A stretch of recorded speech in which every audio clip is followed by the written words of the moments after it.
Welcome back to the Gruber Morning Show. I'm Pete Gruber. I'm Mark Schaffner. Good morning and welcome to the Gruber Morning Show. We are here to entertain you and to present topics related to EV and sustainable energy. And the picture behind us, by the way, is a tradition here, of course.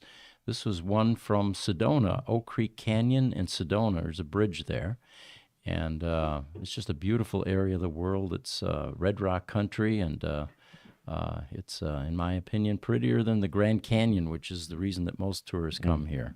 I agree. My favorite spot in the whole state is up at the head of Oak Creek Canyon. Mm-hmm.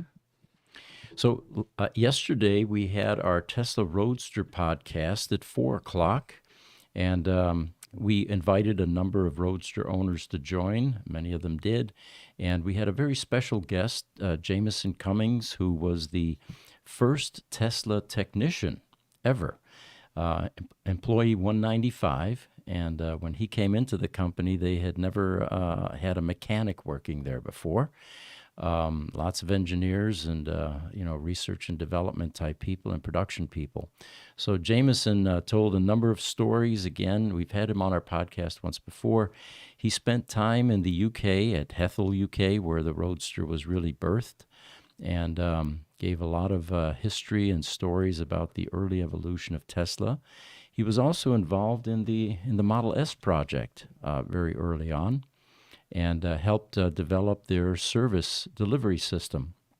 And it's always fun talking to him and realizing that this was a very small company at one point in time, and what it appears to be currently, with over 100,000 employees with multiple gigafactories all over the world. At one point, they were very tiny. I like how we said that when they hired him, most people said they thought they hired two people because they hired him and his toolbox. Yeah, right. And like most mechanics, they take a lot of pride in their tools. We've got guys here that actually buy Snap-on tools. I'm a Harbor Freight guy myself because I can buy 5 tools for every Snap-on screwdriver. But they take it very seriously. It's their career. And toolboxes are definitely something coveted and treasured by the mechanics. One of the interesting stories he told is that the culture at Tesla prior to him arriving as a mechanic was that they figured tools were community. So at one point, one of the engineers went in his toolbox, started helping himself, and Jamison looks at me and says, "What are you doing?" Yeah. Technicians are definitely attached to their tools.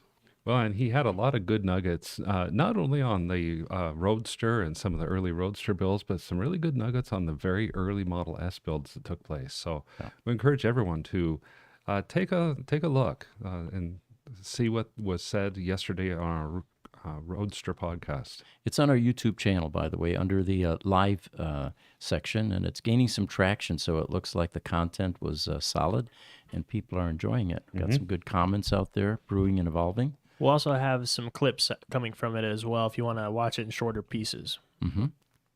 Yep, there was one segment that we're going to do a clip with, which was quite revealing.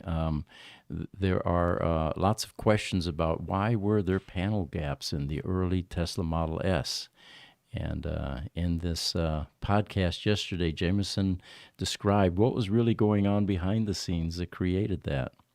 Yeah, very, very revealing. And good shout out to Jamison again for coming on our podcast, and thank you.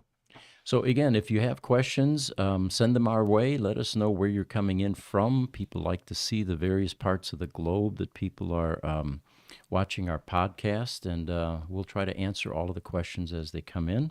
One of the first news items that I have is apparently lithium can be extracted from the ocean, it turns out. And the article says that lithium has become an essential component of most rechargeable batteries, powering everything from iPhones to Teslas. However, lithium mining, due to rising demand, will deplete known land-based supplies by 2080. So there's an expiration date to that. Yeah. It turns out that a team of scientists in Saudi Arabia at King Abdullah University of Science and Technology have created a solution that allows lithium to be mined from the ocean, And they're trying to, at this point, find a way to make it an affordable method of extracting from seawater. And so far, it's looking like it will be substantially less cost than the current land mining type process. And they feel there's an infinite supply of lithium, in the oceans at least.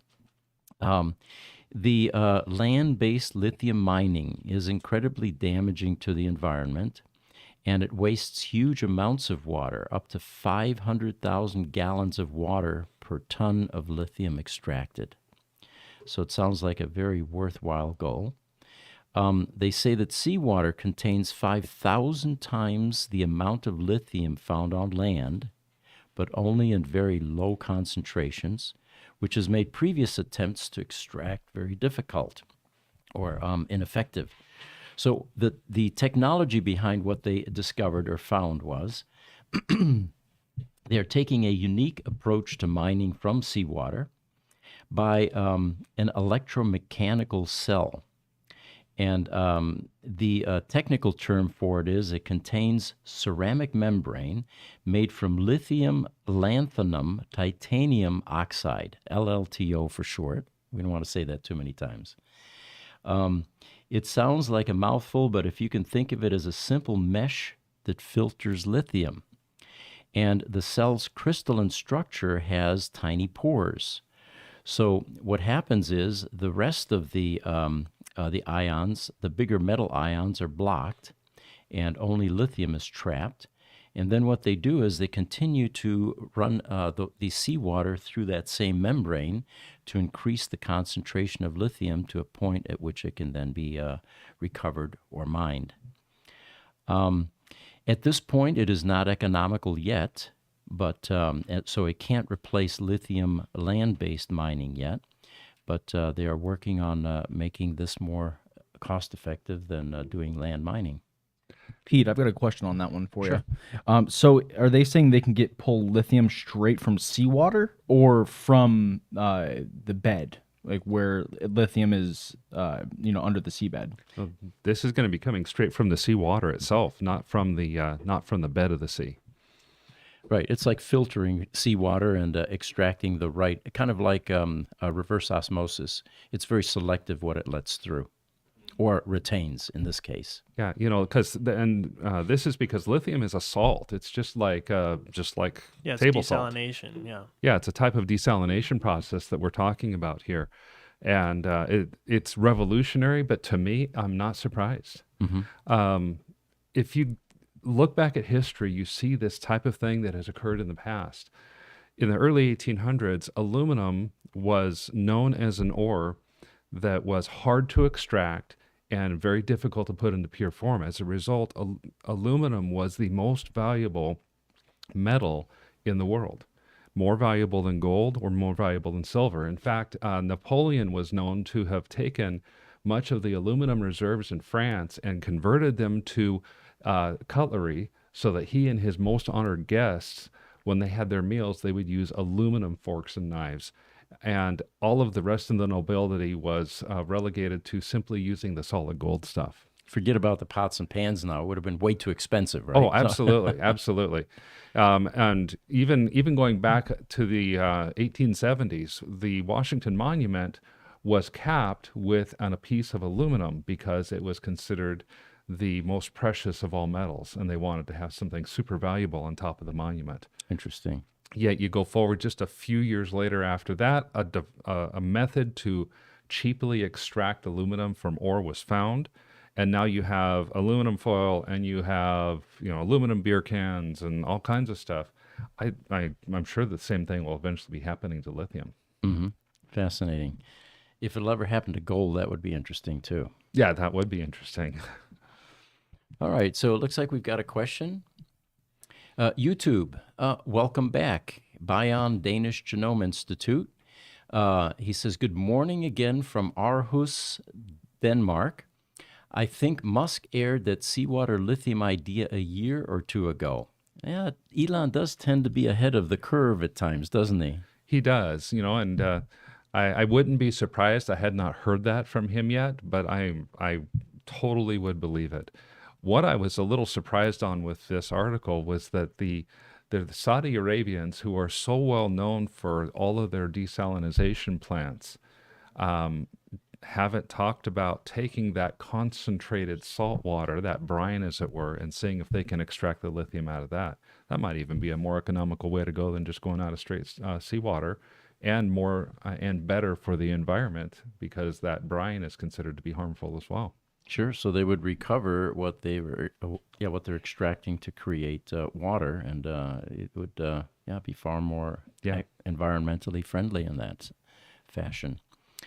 It looks like Tesla shared that its Q1 delivery results, Q1 of this year, of course, showing that they broke both production and delivery. And it was in Barron's article. They produced 440,808 vehicles and delivered 422,875 throughout the markets around the world. So these figures outpaced the previous quarterly record that was set in Q4 last year, when Tesla produced 439,000 vehicles and delivered 405,000. So it is an improvement over last quarter. Do you think that the price changes in the Teslas have had anything to do with this? Oh, most likely, yeah. They're attempting to increase demand for the product, and yeah. Yeah, I think I'm thinking so as well. And it's just showing that they're just rolling on. And in true capitalist form, they're taking a lot of their profits and investing it into more production capacity. So I'm sure that we're going to see records for the foreseeable future. Sure, that was one of the things that we talk about often is, people say, what should I invest in? Well, take a look at the company that is building the most production capacity at this point, and you can pretty much predict where, the revenue streams are going to go and what that means for the investors. That's right. So it looks like Rivian was the subject of a recall.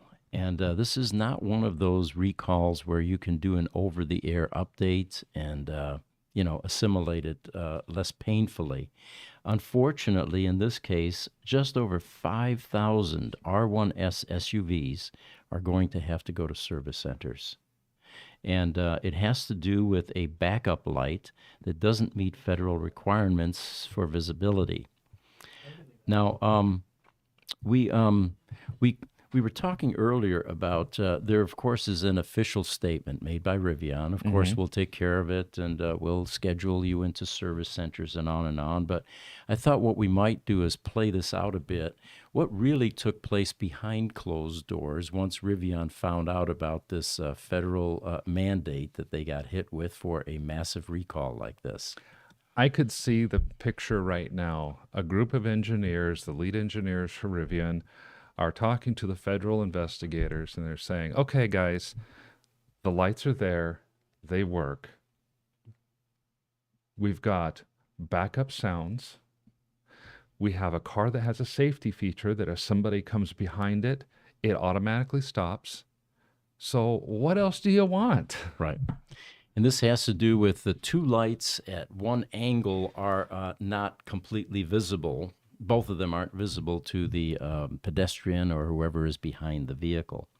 But I think the worst part here is they've allowed 5,000 of them to be released. They were selling them for a year and a half before the bureaucrats came along and said, you know what, we don't quite like this. So it's the problem is that with a recall like this, it's extraordinarily expensive. Every single one of these cars has to go to a service center. Oftentimes, the manufacturers have to provide a loaner vehicle. And, of course, this is a company that is already struggling financially. They're trying to get their production goals met versus rebuilding or reworking something that's already been in, functioning. And as Rivian points out, this light problem does increase the risk of a crash, but they said they're not aware of any.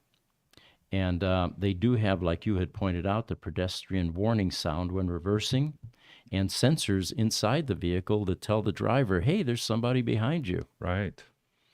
This is kind of funny because in the last century, I don't remember that cars even had backup lights or any kind of pedestrian warning devices. We didn't even have seat belts until the 60s, and we had steel dashes in cars. So things have come a long way, but yeah, this is going to be painful for Rivian, and we feel for them. The early backup light systems had nothing to do with, or very little to do with safety. Right. They were all about, I need to light up the area behind me bright enough with a white light so that I can see, because I can't see with the red light. Exactly. Yes. And one other thing too that Richard found yesterday was Marquez Brownlee, who has a big auto review channel. He put out a video that's now I'll pull it up. See that? It's at 1.2 million views a day ago, saying the R1S, is it the best SUV ever? So they're getting this massive promotion on this thing, and then the next day they're getting hit with this massive recall. With a recall, yeah. Which will probably make that video even more interesting to people and his subscribers, and will increase, and the views will increase. Interesting. There's a picture, by the way, of the Rivian rear. If you want to pop that up, I have that in the picture library. And in the meantime, we have some questions coming in. Yeah, YouTube. Another question from Bion Danish Genome Institute. He says, it seems that no EV uses regenerative damping. Why is that? I don't know. Do you have any opinion on that? I actually don't know on that particular one. My understanding is that the regenerative damping, it's an anti-vibration for when regenerative braking is taking place. I think we'll research that one and try to get back to you on that one, though. All right, fair enough. TikTok, Adam Bong says, is this the Matrix? Well, it may be. Put on your sunglasses and you can see what we're seeing. Our guest yesterday, Jamison, the first technician at Tesla, at one point during the podcast said, I'm doing this all wrong. He put his glasses down, he put on some sunglasses, and he joined us. Yes, it was great. And he saw the light. He did. He did. Lightning Rod on YouTube asks, do you think regulatory bodies have been captured by protectionism, for example, unions or manufacturers? Is the regulatory framework providing value to the consumer? Boy, that's the burning question. And that, yeah. There's always a struggle there. I guess that's the best thing that I can answer. And one, might suspect that there could be some alternative reasons for this kind of nitpicking, basically. Yeah. But it would be sad if that was true. I don't know that they've been completely captured by protectionism, but the globalist idea that what really prevailed and had become pervasive in the last 25 years has been largely rolled back over the past 5-6 years now, and it continues to get a lot of headwinds. There are fewer people that want to go to China and have China be the manufacturer for the world, for example. So there's a possibility that there's some of that going on. Mm-hmm. YouTube GC says, as an electrical engineering student, how can I boost my career to get prepared to the future EV market? In my country, EV is still in small quantities. I don't know where GC is from, but we have been showing some of the learning institutions in the United States that have begun to develop EV courses. Mm-hmm. We still don't know whether there are any online courses, although it's doubtful because some of this is going to be lab activity or activity on a shop floor, working on a car, that type of thing. But we can pop those up at some point here, and we probably should do a video on this, guys, or at least make an FAQ, because that question comes up all the time. My personal recommendation is for anyone getting into the EV business, place your focus on electrical engineering or electronics rather than mechanical training, because that won't get you very far. That is the problem that the 780,000 mechanics in the United States are going to have is being able to pivot from that skill set to this new skill set. And an electronics and software background is definitely more useful in the EV world, computers on wheels basically, than the mechanical degree will be. Yeah, and if you since you have the electrical engineering training already, I think that you're ahead of the game compared to most of the people that come to us. Most of them are coming in as either mechanics or brand new students and saying, "What do I need to do?" The other things that we do typically say, once you have the electrical engineering, make sure you get some training in software, Linux especially, Perl especially. It seems that that's pretty standard across all manufacturers, even today with electric cars. And if you don't have any mechanical experience, go buy yourself a beat up car and rebuild it. Practice. Get Yes, yourself some exactly. practice. Another thing worth mentioning is that Legacy EV does have an online course, and that is for transferring or transitioning ICE vehicles to EVs. So they have a full online course. I think it's like $1,000 or something like that. EV conversions, yes. Correct. Yeah. Ice conversions, basically. Correct. You know, that reminds me too, though. We've talked a lot in the last couple of weeks about the Tesla Start program. It was just at Rio Hondo Community College, and now there are several different colleges across the United States that are offering that. We don't know how much yet of that is just online versus in person. We're going to take time to try to look that up too. And that may be a way that you can at least get some research into the type of topics that you would need to learn, even if you can't take the courses yourself. YouTube, Uphill Ed. Good morning from Austria again. Welcome. You share some link to the article that you mentioned. Thanks. You know, it just occurred to me in this podcast that what we should do is two things. We'll create a group, a folder out here of images that have this kind of information for the questions that are always asked. And what we'll do is we'll put an FAQ question on our website in categories, such as learning institutions, EV learning institutions, and the variety of repeat questions that we get. And that way people can either see it online as we pop up the image or go to the website and take more time to look at some of the other topics that they may be interested in. Well, you know, for this, we have a public group on Facebook called Gruber Morning Show. And Pete, you and I are both regularly posting article links onto the Gruber Morning Show. Those article links typically become the sources for the content that we talk about in the podcasts. Good point. Yes. So that would be a great place to go as well. Just go to Facebook, look up the Gruber Morning Show group, join it, and then you'll start to see the links for all of the different articles that we refer to. Okay, well, another news item perhaps then? Sure. Squeeze one in. All right. Let's see here. I'm going to make this a little bit larger here. It looks like Kia has announced an all-new production facility for upcoming commercial vehicle lineup called Purpose-Built Vehicles, PBVs as they call it. And this is going to include vans, for example. Kia, you had mentioned they have some history in the EV space. Yes, they do. I happened to drive a Kia Soul EV for 5 years. It was a 2015. And Kia has been in the EV space since 2014, with starting with that Kia Soul. So they've, I think, other than Nissan and Tesla, they are the oldest EV manufacturer in the market today. I'm not positive of that, but I think that's the case. Interesting.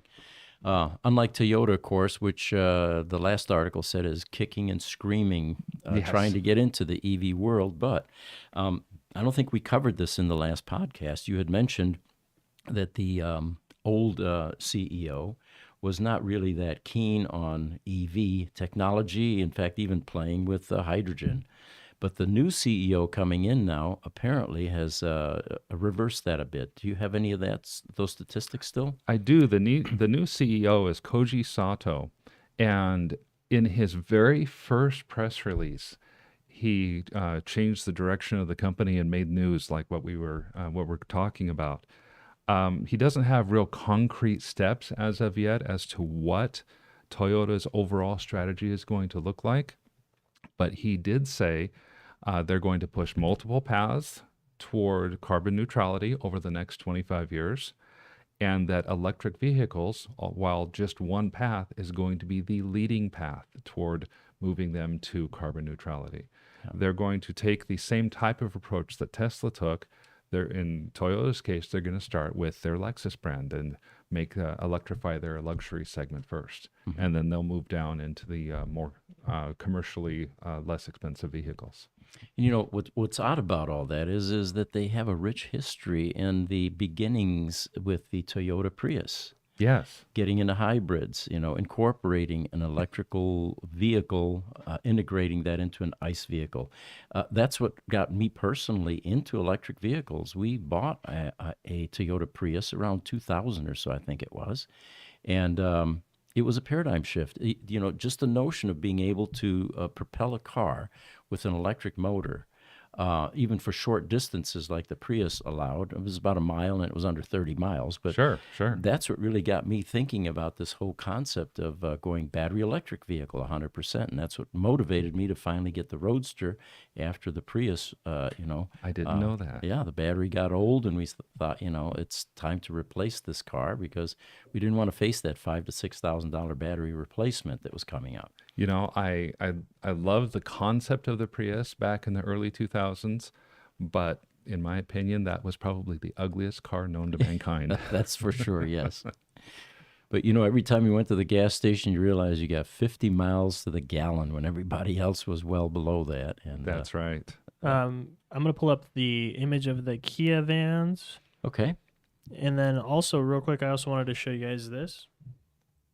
I have to get it in wherever I can about fusion.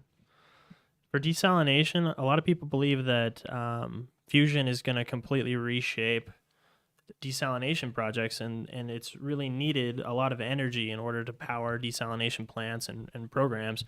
So when that fusion comes around, we could have an end to not only the lithium crisis, but any water crisis in the world. Interesting. That's a great point.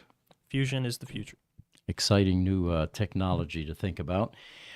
So what they're saying about this Kia plan is not only are they going to move into, of course, making more EVs, but they're going to develop a new plant, and they are doing groundbreaking actually this week. It is a massive $1 trillion investment from the automaker, and it will come online in 2025. It will have the production capacity of 150,000 units annually, to start at least. And they're calling this design that you saw, or that you see up on the picture here, the render shows a Canoe-esque set of electric vans. Canoe, of course, is that little boxy thing that Richard invests in. And it definitely does have some of those design elements in it. It's just exciting watching these manufacturers become more serious, increasingly more serious about this sustainable transportation method and moving into EVs. Oh, by all means. And one of the things I like about this is that it seems that in our history here in the United States of automotive environmentalism, I guess is how you would call it, there has always been, the EPA comes out and we want 25 miles to the gallon to be the standard. That was groundbreaking and made all kinds of waves. And so what they did is they built a few little cars that could get 55 miles to the gallon, and then they had a bunch of pickup trucks that got 12. And we're starting to see EVs hit the space where those 12 mile a gallon or 8 mile a gallon vehicles are, the ones that actually contribute the most to pollution. And to me, that's what's exciting. Eliminating those. You start to eliminate some of those, now you can make a real difference. That's what's exciting about the Tesla Semi. That's what's going to be exciting about these. I love seeing the Rivian Amazon vans driving along the freeway now. Rivian is, of course, they have a big contract with Amazon, and recently saw a line of like 8 of them all lined up. Other than the fact that their headlights look kind of funny, I thought that was pretty cool. Yeah, good point. And then, of course, at the same time, you have battery technology just evolving exponentially. And we can see that really driving this whole adoption rate even further. Yes. Looks like we're getting quite a few questions again. Okay. First from Bion Danish Genome Institute. He has a follow-up. I'm going to go have you guys scroll down a little bit. When he was talking about the dampening, He says, I mean a shock absorber that charges the battery. So as you hit bumps in the road, where Sure. dampening is not oil friction, but it's electromagnetic friction, electromagnetism, for example. That's again, I don't know that we have a great answer for you on that, but that's a great point. If you can capture enough energy from that method, it would make sense. I mean, you've seen some of the wave generating, Yeah. the electricity generating devices. The simple action of having the wave or the water go up and down creates electricity in a device that is coupled to, some sort of a generating method. And yeah, you're right. You could do that with a shock absorber as well. Instead of using oil compression in this case for dampening, it would be electromagnet. And it would generate energy as it's compressing or releasing. Yeah, you've really piqued my interest. I'm definitely going to look up on this some more and have something back for Tuesday. He has another question as well. And he says, can you put OpenPilot onto a Tesla? Their Model 3 does highway, and over time they will rival full self-driving, but at a fraction of the price. I don't know that. Boy, that's another good question that we'd have to get back to you on. I don't know a lot about OpenPilot. I do know that there's a lot of different full self-driving type of pieces of software that are out in the marketplace today. Tesla does definitely not have the monopoly on that. Sure. Since this podcast is a collaborative effort and our audience oftentimes contributes, feel free to email us your solutions or any additional thoughts you may have had based on the content presented. You can send that to ev@gruber.com, and if it's something relevant, we will put that into the next podcast and be able to talk about it more extensively. Yes, definitely. Here's one that I know that I can have an answer to, and I'm sure you can too. ZBD Beatbox has come to us from TikTok. First, welcome, and glad that you're able to tolerate just this green screen because TikTok doesn't get to see the whole experience yet. What do you think of the new EPA regulations for emissions?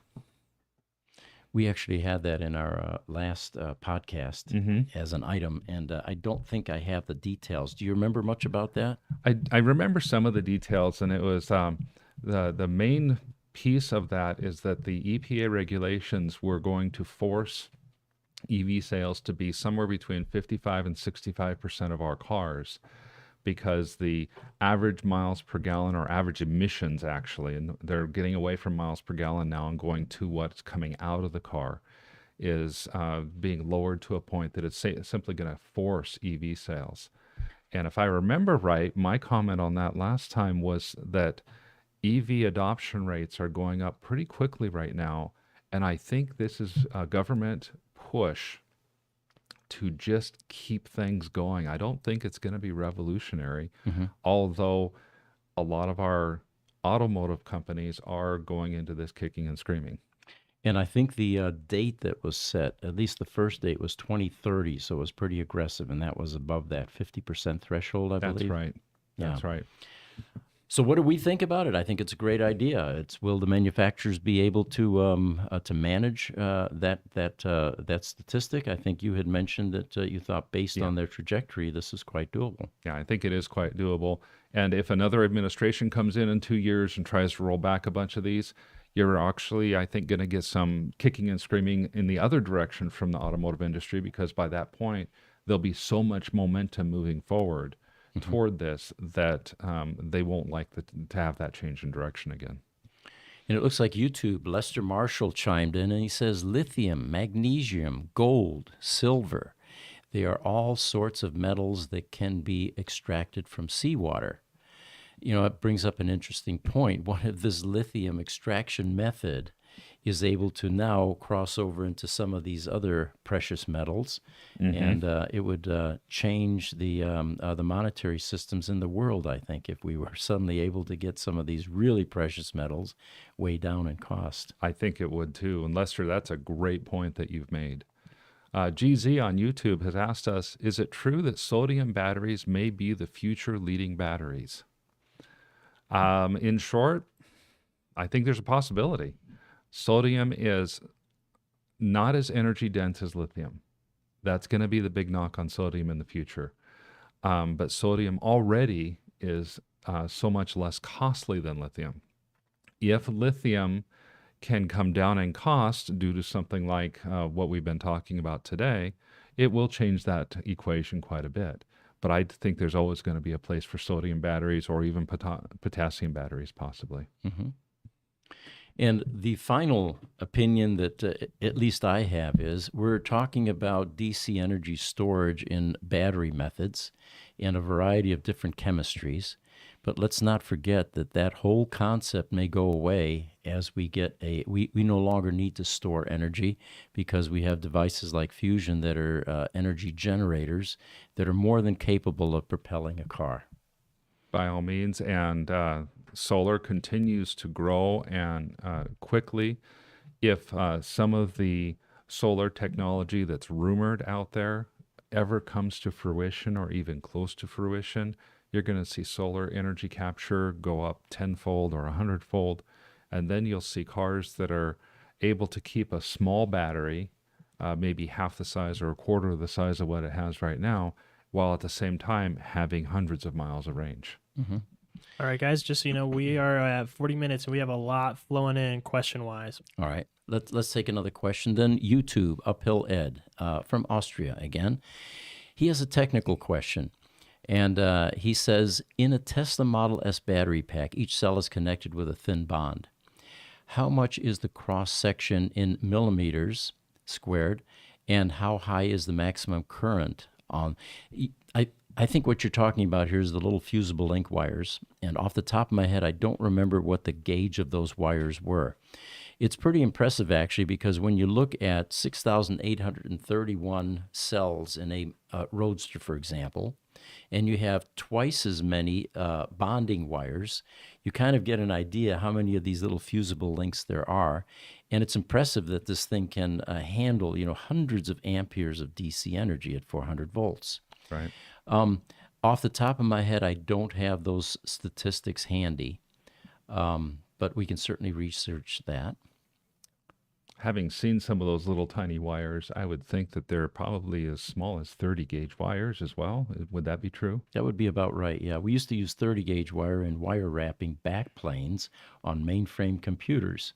Wow. And they were insulated, of course. There was a thin piece of yellow insulating material on it. And then you either hand wrapped it with a tool on pins, multiple pins, or we also had automated battery-driven tools. They weren't lithium-ion, though. They were D cells. But I miss those days, by the way. The old computer mainframe days. Those were heady days. We used to actually repair down to component level when you go into a computer room, into a data center. And we don't do that anymore. Everything now is module swapping and replacing things. It was an exciting time. GZ, YouTube, do you have a branch in California? We do not. We find it difficult to scale because the manpower shortages. If there were people available that could do this work, we could open up in a variety of places around the United States or the world for that matter. But we have to home grow our talent at this point until these learning institutions start cranking out competent EV repair people. We're at the mercy of developing through homegrown methods. Mm-hmm. On TikTok, ZBD Beatbox asks, do you think that batteries will continue to improve slow EV charging station adoption in the United States? The battery technology improves exponentially, continuously, and yes, it will continue to improve. And as I mentioned earlier, it will eventually go away. We won't find the need to store DC energy relevant anymore because we'll have energy sources that are continuously supplying power. In technology, there was something called Moore's Law that was put into place as basically in a speech by the CEO of Intel back in the 70s. His last name was Moore. I don't remember the first name right offhand. And he said something to the effect of technology is going to be doubling for about probably once every 18 months. And that law has pretty much held true since the 70s. There may become a time where it doesn't hold true. I think there's probably something similar to Moore's Law that's going to hold true with batteries as well. They're a type of technology, and I could see that type of that type of thing, a doubling of some sort of either capacity or functionality every 18 months or so. I've always found it fascinating that in a free market society, demand drives innovation and invention. You put money to something, and people are going to come out of the woodwork and find solutions. It's a great process to be involved in. It really is. You know, if you are selling me something for $10,000 and it costs you $8,000 to make, you're making money, and I feel like I'm getting a good deal. If I turn around and learn how to sell something back to you for $10,000 that cost me $100 to make, I'm going to end up winning eventually. And that's what's happening with the batteries right now. Yeah, fascinating. YouTube, Lightning Rod, welcome. Will Gruber Motors in the future diversify into pre-engineered replacements for traditional cars? It seems to be a growing trend with classic cars and even Testarosas. The Tesla Rosa is what he's mentioning, which was an electrification of a 95 Testarossa, Ferrari Testarossa. There are at least two of those. Old pickup trucks seem to be like low-hanging fruit. The good news is there are actually OEMs that are beginning to develop prepackaged EV conversion kits. Peugeot, for example, is doing that. GM actually has a package for one of their, I forget what it is now. It's an SUV, I believe. Okay. And of course, it's going to be a huge cottage industry of companies that are going to emerge that are making the equivalent of crate engines. Do you remember that in the last century? That old 426 Mopar Hemi engine was way beyond being able to rebuild, rebore, and new pistons and cams and all that. So people began to make crate engines that were even superior to the original product. The same is happening and will happen with EVs. Right now, the OEMs are so focused on trying to catch up to Tesla and build out their EV vehicles so they can survive. Remember, these are companies that have been building ICE vehicles well into the last century, and it's very difficult for them to switch and pivot over to EVs. So that's their primary focus. But at some point, they're not going to ignore this aftermarket opportunity of making crate engine conversions. So yeah, it's coming. There are already some companies out there doing it. YouTube Life says, good morning, guys. Welcome. YouTube GZ says, wow, awesome van. That was probably the Kia that he was talking about. Yes, and Lightning Rod on YouTube also says that van is cool as heck. You're right. It kind of reminds me of that self-driving Zoox vehicle that doesn't even have a steering wheel or pedals. Oh, it does, yeah. Yeah, you get in this cube box and it takes you where you want to go, and it's like sitting in your living room. I saw one comment on that article that I thought was really, really good. We forget that minivan culture is still a huge thing here in the United States. And one of the comments was, man, if they ever will make a van, nobody's ever made a van. There are all these SUVs and crossovers and sedans. I want a van for my family. Yeah. It doesn't have to have a huge battery. I'm just going to be taking the kids around in it. Yeah, there we go. VW, the ID Buzz. I just saw that released like a week or so ago. That's the equivalent of the Volkswagen van from the 60s. Oh, yeah. All electric, though, So, yeah, I don't think they're ignoring that market. It looks like Uphill Ed in Austria says, I have a Prius, 2004, 236,000 kilometers on it, only wear and tear repair. In Hilly, Austria, Styria, I get 55 to 61 miles to the gallon. I love this car. Nevertheless, I will go to Tesla soon. And I'm envious. I know the area that you live in, Hilly, Austria. That means, the Sound of Music type Alps. Oh, yes. Beautiful area of the world. Mustafa El-Gamel on YouTube asks us any insight about the Cybertruck and whether it can float like a boat. It says Cybertruck will be waterproof enough to serve briefly as a boat so it can cross rivers, lakes, and even seas that aren't too choppy. My only answer to that, if Elon said it's true, it's true. I saw an article recently that, and somebody had commented to us about Elon is going to give up the Cybertruck. And then I actually found an article about that. And I also found that article was published on April 1st, which here in the United States, of course, is April Fool's Day. So right. I don't know. It's an interesting concept. You're going to have a sealed battery on the bottom. It's going to be bottom heavy. if they put good seals on the doors, I could see it potentially being a viable option. Yeah.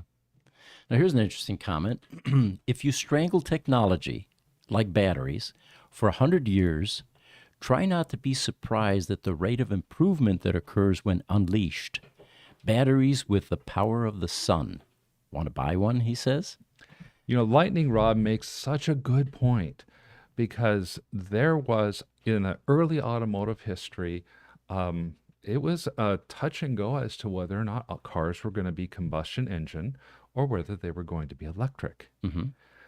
What happened in the late 1800s and early 1900s, however, was that the electric battery just wasn't far enough along yet. You couldn't go more than 30 or 40 miles. Your battery would be depleted, and they didn't have the infrastructure to recharge it. Mm-hmm. So they found that the batteries were too expensive, and combustion engines won out. After that, batteries have been suppressed. Yeah, I think that's exactly right.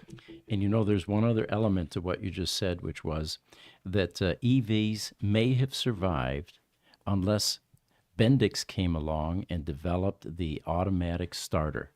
Prior to that time, you had to Yeah, crank. That's right. And the prevailing understanding at the time was that this was a male-dominated activity, that the ladies with their corsets would not be able to generate enough power to crank this engine and start that car. And EVs were looking really attractive until Bendix came along and actually developed that starter motor that with the key switch you were able to start your car. That's exactly right. I had forgotten that. And it's a company that's still around, by the way. Isn't that amazing? Yeah. Here we are in this century, and Bendix actually came up. They were involved in a recall with one of the EVs. Do you remember which EV that was? There was a part, the Tesla Semi. Oh, yeah. Yeah, Okay. it was a leaking oil valve, and only 36 or so were affected, I think, by that. But it's amazing to me Yeah. that a company like that can be around for over 100 years and still going strong and involved. Yeah, absolutely. Bion Danish Genome Institute on YouTube is another question for us. Another great question, I think. Why are capacitors not used as a battery buffer? They would save on the battery, provide more acceleration and braking, and damping could keep them full. Koenigsegg uses an air tank for boost. Koenigsegg, yeah. I don't know whether it's cost effective, but it's certainly a potential solution. Yeah. The question is it economically feasible and is it cost effective? By the way, Christian von Koenigsegg had a Tesla Roadster, maybe still does. And many years ago, he sent us his power electronics module from Sweden. Oh, yes, I remember that. And it took us a year to repair that because we, again, ran into parts problems. There was an isolation transformer on one of the power boards, and there were no parts available, of course. And it took us a year to finally solve that problem and find that part. YouTube Lightning Rod. LOL Moore's Law is finished. Protectionism allows innovation in selected options to maximize profits. Yeah, I think I don't know. Yeah, I don't know about that. We'll reserve judgment on that. Yeah, but we will. TikTok. Van Goatwagen is back with us. How are you? Hey, He good to says, see you. Pete, what are your future plans with you and your company, or is it too personal? Well, no, it's not personal. I'm 71, by the way, and people ask all the time, why aren't you retired? Well, because I love what I do. What would I do if I retired? Right. I would be bored stiff sitting at home doing crossword puzzles, gardening. I mean, I can do all of those things anyway. My future plans with the company, when you're having this much fun and you're making a difference on the planet, you just run with it. You continue to go with it. I don't know what else I would do. Now, that doesn't mean that I don't have a personal life. I work a lot of hours every week, but I have a personal life. I have family. I have grandchildren, and I just have a full life, which is very enjoyable. So the plans are to continue to do what we're doing, continue to grow, and make a difference on this planet. Somebody says, Mustafa El Gamal, he says, no way, 71, you look much younger. Well, thank you. I would agree with that, actually. You do not look like you're 71 or even close. Well, thank you. All right, so we're coming up on the time. Social media guys are telling We're us. at 55 minutes. 55. All right, so I've got a few more items here that we can cover. if you guys want to throw up that graph, the global motor vehicle sales by country, this one was really intriguing. Had no idea, actually. It turns out that China is responsible for 26 million vehicles annually, and they're at the top of the list. The U.S. is behind them with almost half of that vehicle production. And then it shows the rest of the countries and where they're at in terms of vehicle production. It looks like China, being in the EV space, could definitely have a huge impact in terms of the conversion and the adoption rates. Yeah, I think so too. And I thought this was fascinating. First, that this is a 2021 number. I think these numbers are going to continue to rise, especially in places like India. I also thought, wow, Tesla's talking about producing and selling 20 million cars a year by 2030. As unrealistic as that might sound, when you see that the 2021 market is 80 million cars, that's not that out of the realm of possibility at all. That's a 25% market share. Okay. And then you have to consider that these countries like India and China have a growing middle class. Yes. And that's going to affect the consumption rate for vehicles as well. But I thought our audience might find that interesting. Let's see who's at the bottom of the list. The United Arab Emirates at 188,000 per year. Of course, that's changing too. I understand that there is a Lucid plant being built in Saudi Arabia, and that'll probably feed some of these numbers. I'm sure it will. I'm definitely sure it will. Lightning Rod on YouTube gives us another comment. He says, "Sorry, I love history and can't wait for the future because of climate change. I take electrification and self-generation, local grids, and solar transport seriously. Refineries will not survive the weather." And that's a good thing. That's a good point that you've got, that climate change is, whether you believe it or you don't, what's happening in today's climate is hitting extremes that have not been seen since weather records were started back in the 1850s. It's kind of an oxymoron if you think about it. Climate change, how can you not believe it? The phrase itself indicates what's going on. Yeah. Yeah. And I love looking back to history. All you have to do is look back to history. You go back 10,000 years, we had a huge change in climate because there was an ice age. You go back before that, and there you can see, based on the fossil record, that much of the land that we have today was covered in ocean because there were no ice. We had a greenhouse effect in the planet. Climate change. And it was climate change. Right. So, yes, the fact that it's potentially human-caused climate change that's accelerating it so quickly does mean it's going to be hard to adjust.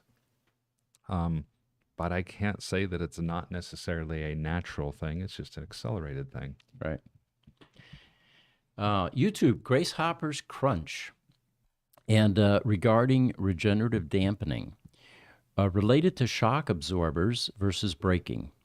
Unless using heavy permanent magnets, he thinks that the energy needed to maintain stability would outweigh that recovered roadway. That's possible. That's possible. That's this is a great discussion here. I'm going to look back at this discussion over the next couple of days as I look more into this. I'm looking forward to having this as a topic on Tuesday. This is definitely not in the same category as why don't you put alternators on your wheels and capture energy and charge your battery. That's right. That's physically impossible. These are quite possible. It's whether it's economically feasible or not. Right. On YouTube, Uphill Ed, an ice will, as we know, an internal combustion engine. What's your opinion? You know about the big problems after 15 years on Roadsters with electronic parts. And greetings. I don't quite follow the question. An ice will, as we know. What is your opinion? Maybe we can get some help here from Richard or Aaron and kind of get some context on the question. Well, if speaking to the Roadster electronic parts issue, there's obsolescence.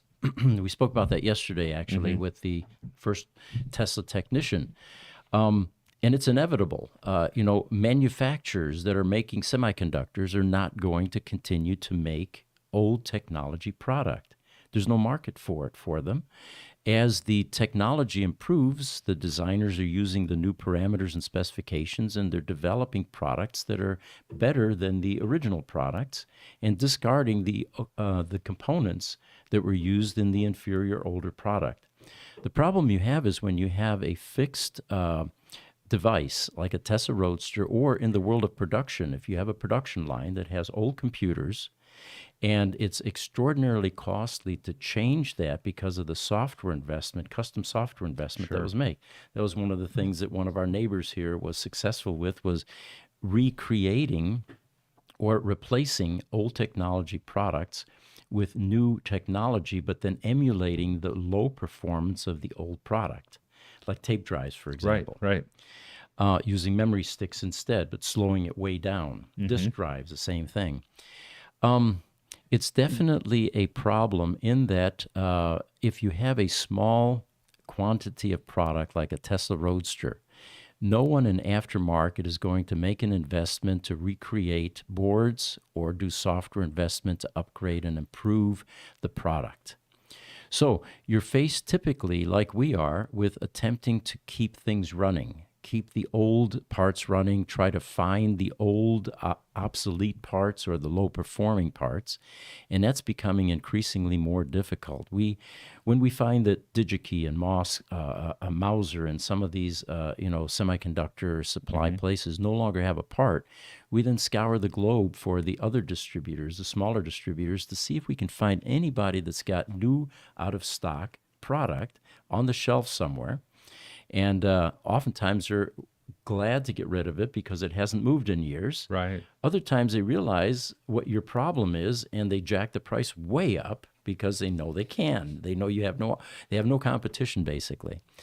It is a big problem, and we don't have a clear path to a solution yet, but in the meantime, we're able to keep things running. So, but that's one that we'll have to solve. It looks like there was a comment above his statement that I missed. So top to bottom is how it reads. Okay, thank you. First to quick color to your comment here.